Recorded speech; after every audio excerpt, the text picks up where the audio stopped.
Hey guys, good morning, good afternoon, good evening.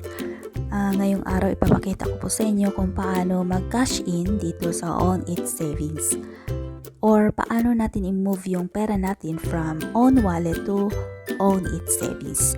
So, first gagawin natin is itap lang natin yung banner na makikita natin dito sa homepage ng Own Bank application.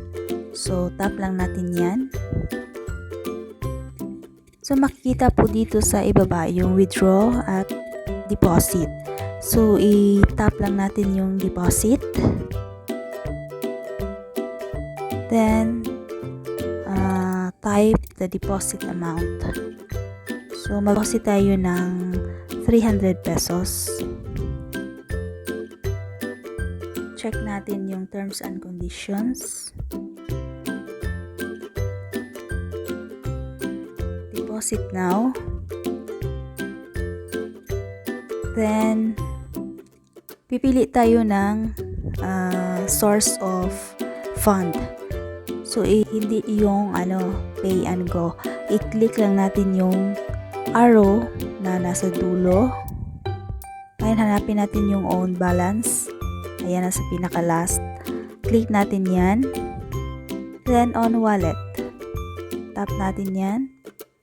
Then, enter your PIN. Okay na po siya guys. Successful na siya. So, check natin yung history of transaction. Makikita po yan sa itaas. Yung icon dyan sa itaas na parang papel yan. Itap lang natin yan. Ayan, andyan na po yung deposit natin. Yung 300 pesos. So, yan lang guys. Madali lang mag-cash in or mag-move ng pera from Own Wallet to Own It Savings. So, yun lang guys. Yun lang yung isi-share ko ngayong araw. Thank you for watching. Bye!